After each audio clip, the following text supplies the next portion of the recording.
प्यारे विद्यार्थियों, अपन पढ़ रहे थे एनसीईआरटी कक्षा 10 के अंतर्गत अध्याय 2 में अम्ल, क्षारक एवं लवण। आज अपन अध्याय के लास्ट में पहुंच चुके हैं।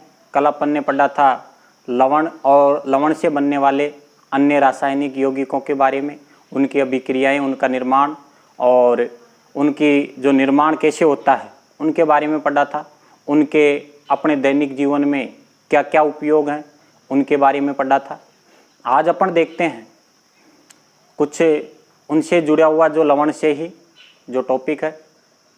देखिए कि क्या लवण के जो क्रिस्टल होते हैं वास्तव में शुष्क है,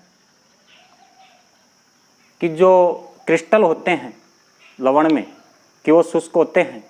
देखिए क्या होता है इसमें कि नीलत्वता भी इसे कहते हैं कि क्रिस्टलन का जल क्या होता है। क्रिस्टलन का जल कि लवण के एक सूत्र इकाई में, लवण के एक सूत्र इकाई में जल के निश्चित अणुओं की संख्या, जल के निश्चित अणुओं की संख्या, जल के निश्चित अणुओं की संख्या को क्या कहते हैं? क्रिस्टलन का जल कहते हैं। क्रिस्टलन का जल कहते हैं। देखिए क्या होता है क्रिस्टलन का जल।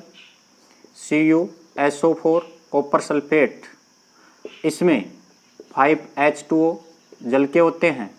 इसको गर्म किया जाता है तो जो 5 अणु जल के हैं वो बाहर निकल जाते हैं। CuSO4 plus 5H2O। तो ये तो क्या है, नीले रंग का होता है।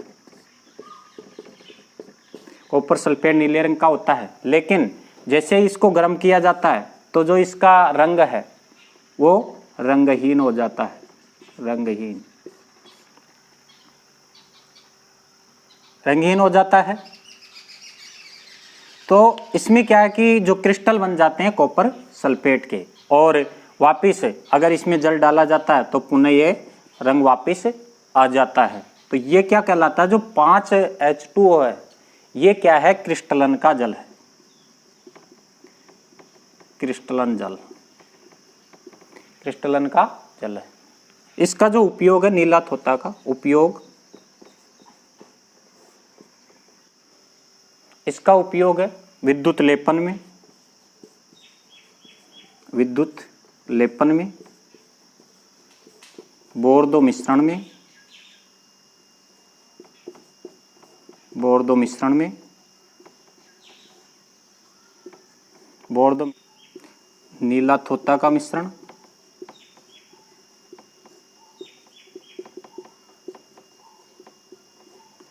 चूने का मिश्रण, चूने का मिश्रण क्या कहलाता है, बोर्दो मिश्रण कहलाता है। बनाने में इसका उपयोग किया जाता है। अगला उपयोग है इसका कवकनाशी के रूप में, कवकनाशी के रूप में, कवकनाशी के रूप में भी इसका उपयोग किया जाता है। आगे देखते हैं। देखिए दोने का सोडा Na2CO3 और 10H2O।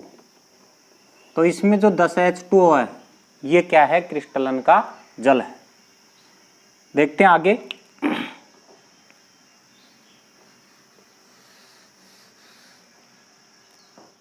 इसका सूत्र होता है CaSO4 1/2 H2O। कैल्शियम सल्फेट,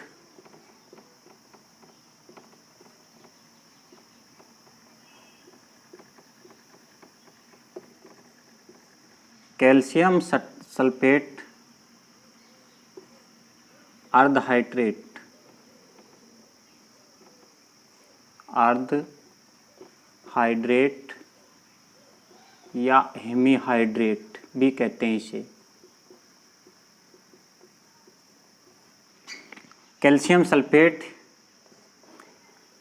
अर्धहाइड्रेट या हेमीहाइड्रेट भी इसको इसका निर्माण किससे होता है? जिप्सम से। जिप्सम का सूत्र होता है CaSO4 2H2O।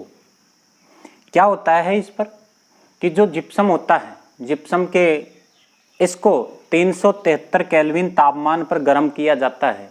तो एक नियंत्रित तापमान पर इसको गर्म किया जाता है तो जल का आधा अणु क्रिस्टलन के रूप में इसमें शेष रहता है। तो ये क्या कहलाता है? प्लास्टर ऑफ पेरिस, और एक सफ़ेद रंग का ये चूर्ण बन जाता है। देखिए अभिक्रिया इसकी,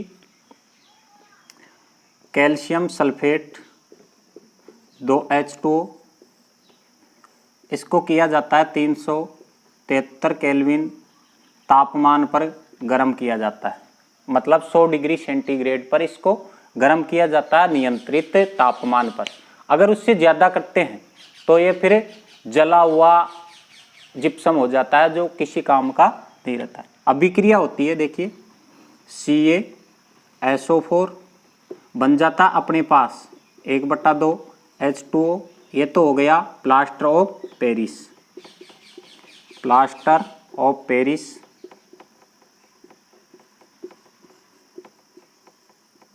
प्लास्टर ऑफ पेरिस इसका नाम इसलिए कि ये सर्वप्रथम पेरिस में बनाया गया था, इस कारण इसका नाम है प्लास्टर ऑफ पेरिस। वैसे तो इसका जो रासायनिक नाम है कैल्शियम सल्फेट अर्धहाइड्रेट या हेमीहाइड्रेट है। और डेढ़ अणु किसका बनता है? या जल का बनता है। तो अपने पास जो प्लास्टर ऑफ पेरिस इस तरीके से बनता है। अब ये क्या होता है कि ये सफ़ेद रंग का चूर्ण होता है, सफ़ेद रंग का चूर्ण, सफ़ेद रंग का।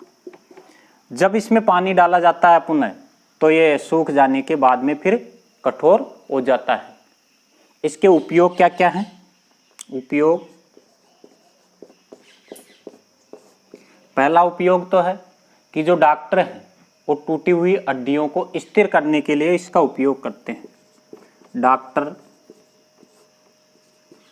टूटी हुई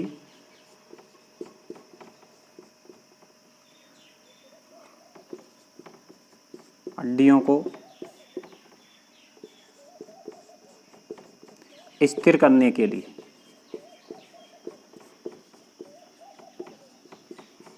टूटी हुई हड्डियों को स्थिर करने के लिए इसका उपयोग करते हैं। दूसरा, खिलौने बनाने में इसका उपयोग किया जाता है। खिलौने बनाने में, खिलौने बनाने में, सजावट का सामान बनाने में,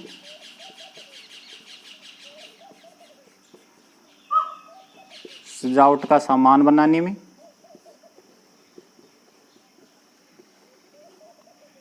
सतह को चिकना बनाने में, सतह को चिकना बनाने में,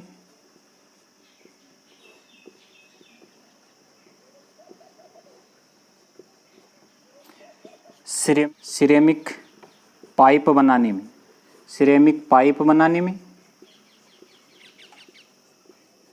सिरेमिक पाइप बनाने में इसका उपयोग किया जाता है। और उपयोग इसका भवन निर्माण में,